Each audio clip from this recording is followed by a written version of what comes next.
안녕하세요. 희망나무TV 이다경입니다. 여러분, 오늘은 날씨가 눈이 올 것 같아요. 지난번에 내가 첫눈을 딱 맞으면서 여행을 갔다 왔거든요. 지난 주말에. 오늘도 첫눈이 오면 저녁에 송년 파티가 있는데 아주 좀 무드가 있을 것 같습니다. 오늘은 지난번에 제가 주택임대차 보호법에 대해서 설명해드린 그 후로 또 요구가 좀 많으셨어요. 많은 분들이 전화도 오시고. 그래서 오늘은 상가임대차 보호법에 대해서 제가 좀 말씀을 드리려고 하거든요. 장사를 하시거나 아니면 건물을 임대하시는 분들이 조금 들어두면 참고가 될 만한 내용이에요. 자, 보시면, 자, 슬라이드를 보시면 올해 10월 16일에 상가임대차 보호법이 개정됐거든요. 그 개정안은 이렇게 됐습니다. 우리가 기본 상가임대차가 5년이었는데 5년에서 10년으로 연장이 된 거죠. 그죠? 재계약을 통해서 10년까지 가능하다. 그런 얘기고요. 그 다음에 권리금에 대한 부분이 있었어요. 그게 원래는 그냥 기존 건물에만 있었는데 이제는 전통시장까지 권리금을 보호해주자라는 법안이 개정이 같이 된 겁니다.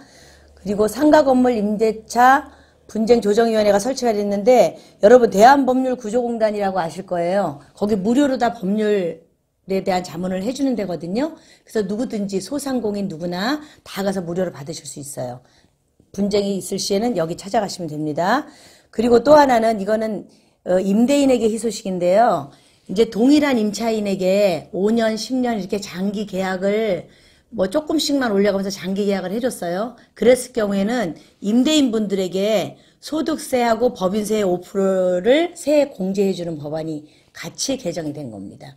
요건 임대인 분들도 좀 보시고 임차인 분들한테 좀 이렇게 착하고 장사 잘 되는 분들한테는 좀 잘 봐주세요. 네, 여기 임대차 보호법에 적용 범위가 있는데요. 요 각 지역별로 있고 기존에 요런 금액으로 나갔었어요. 근데 지금은 이 금액으로 나가고 있거든요. 조금 업됐죠. 금액을 조금 올려서 좀 더 넓게 보장 범위가 넓어졌어요. 요건 필요할 때마다 그때 한번 인터넷 찾아보시면 됩니다. 여러분 상가 임대차 계약도 주택하고 같아요. 확정일자도 받아야 되고 여러 가지 사항이 있거든요. 그 유의사항을 보시면 우리가 주택을 하는 거는 어떻게 돼요? 그 주택임대차 보호법에 의해서 주민센터에서 전입신고하고 확정일자 받게 되잖아요. 상가는 내가 계약을 했어. 그럼 계약서를 가지고 세무서 갑니다. 세무서에 가서 사업자 등록증을 발급받고 세무서에서 확정일자를 받으시는 거예요. 주택은 주민센터, 상가는 세무서. 아시겠죠? 그리고 등기부등본상에 소유자에 계약하는 거는 당연한 거고요. 내가 앞전에 말씀드렸어요. 주택임대차보호법에서. 그리고 만약에 대리인이 올 경우에는 소유자의 인감을 꼭 가지고 와야 돼요.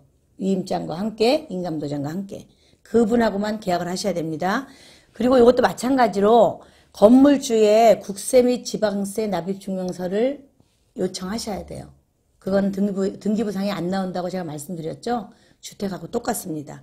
그리고 만약에 상가도 2년 후에 내가 보통 1년으로 하죠. 상가는 1년에 한 번씩 재계약을 할 때 증액을 하잖아요. 보증금을 올릴 수도 있고 임대를 올릴 수도 있는데 그럴 때마다 다시 확정일자를 꼭꼭 받으셔야 돼요. 그래야 그 범위 내에서 다 보장을 받으실 수 있어요. 여러분 우리가 상가를 임차해서 어떤 뭐 장사를 하거나 이럴 때에는 우리가 권리도 있지만 의무도 있어요. 그렇죠? 그런데 제가 이제 전에 제 아는 분이 가게를 하는 동생이 있었는데 그 동생이 굉장히 가게가 잘 됐어요. 뭐였냐면 굉장히 맛있는 구이집을 프랜차이즈를 했었거든요. 깔끔하고 혼자 하기 충분한 거예요. 그래서 했는데 정말 매출이 너무 많이 올랐어요. 임대료는 월 200밖에 안 됐었는데. 그래서 그 친구가 정말 거기서 돈을 많이 벌었어요. 그래서 임대차 계약을 한 번 더 해달라고 했죠. 왜냐하면 그때만 해도 5년간은 계약을 해줄 시기니까. 그랬는데 더 계약을 해달는데 주인이 계약을 안 해준 거예요. 왜 그랬을까요? 그 임대인분 아드님이 직업이 없이 그냥 놀고 있었어요. 그래서 그 아들에게 가게를 해주려고 내가 이러이러한 것 때문에 더 이상 계약을 못한다 뭐 이상한 핑계를 막 대는데 우린 다 알고 있었죠. 근데 이제 그 다음에 법적으로 더 이상 버틸 수가 없는 상황이라서 이 친구는 이제 가게를 그만두고 그리고 그 아들이 예정대로 그 가게를 인수해서 했어요. 구이집을. 그런데 저나 뭐 여러분들이나 마찬가지일 것 같아요. 우리가 음식을 먹으러 가면 그 집이 맛있다고 음식만 먹으러 가진 않잖아요. 그쵸? 요즘은 인테리어도 좀 보고 우리가 쉬기도 하고 음식도 먹고 또 사람도 맛있는 주인이 딱 봤을 때 아우 저 주인은 왠지 기분이 좋아. 이런 데 가서 우리가 좀 대접받으면서 음식을 먹고 싶잖아요. 내 돈 쓰는 건 똑같지만. 그랬는데 이제 그런 차이 때문에 그 다음에 그 건물주 아드님이 하실 때는 조금 이렇게 망한 케이스예요. 정말 망했어요. 1년도 안 돼서. 그 잘 되던 가게가. 뭐 한 달에 정말 좀 있으면 빌딩 사겠다 막 이럴 정도였었거든요. 근데 그 아드님이 한 실수가 제가 간략하게 짚어서 한 3가지 정도를 짚어서 여러분들에게 좀 말씀드리려는데요. 처음에 그분이 그 가게를 하면 안 되는 이유 첫 번째는 뭐냐면 그분은 약간 권위의식을 가지고 가게를 했어요. 왜? 내가 건물주 아들이거든. 그리고 이 건물은 내가 상속받을 거고. 그러니까 너희들은 와서 맛있는 음식 먹고 돈 내고 가. 뭐 이런 투의 뭐 행위를 했죠. 그러면 내가 똑같은 돈 내고 거기 가서 먹겠어요? 더 대접받고 맛있고 분위기도 좋고 이런 데 가서 먹죠. 그분이 장사를 하는 어떤 그 서비스 정신이 없었던 것 같아요. 그리고 또 두 번째는 뭔지 아세요? 두 번째는 제가 나중에는 좀 안 됐더라고. 그 건물주랑도 좀 잘 아는 사이였거든요. 그래서 그 건물주한테 그랬어요. 아드님 사주를 좀 한번 줘보시라고. 이 건물하고 맞는지. 그래서 사주를 딱 받은 순간 이 아드님이 여기서 장사를 하면 안 되는 거예요. 차라리 사업자를 아버지 이름으로 사업자를 내고 아들이 종업원 형태로 일을 했으면 차라리 낫었어요. 근데 그 아들하고는 너무 안 맞는 가게예요, 거기가. 그래서 망한 것도 하나가 있죠. 이런 거죠. 사람이 내가 일이 막 하고 싶어. 일이 하고 싶어서 하면 밤을 새서 막 일을 해도 얼굴에 항상 웃음기가 띄고 즐겁게 하잖아요. 제가 지금 전혀 소득이 없는 이 유튜브를 하면서도 즐거운 거는 내가 하고 싶은 일을 하기 때문에 그러거든요. 그런데 그 아들은 내가 상속받을 거고 집에서 탱자탱자 놀고 해외여행이나 다니고 싶은데 아버지가 여기다 나를 앉혀놓고 너 인마 장사해서 돈 벌어서 건물을 너 돈으로 건물을 사라 이렇게 하니까 그게 싫었던 거예요. 그러니까 왕처럼 군림하면서 손님을 대하니까 이게 될 리가 없죠. 세 번째는 뭔지 아세요?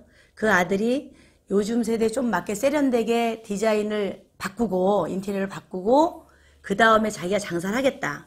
그러니까 뭔가 나는 업그레이드 돼서 전에 했던 누군가와 난 달라. 차원이 달라. 뭐 이렇게 해서 인테리어를 싹 바꿨어요. 그런데 어떤 업을 하시든지 업을 하시는 분이 꼭 장사뿐이 아니에요. 먹는 장사뿐이 아니고 뭐 병원이든 뭐 아니면 내가 다른 뭐 의류업을 하든 어떤 업종을 하든지 꼭 지켜야 할 게 있어요.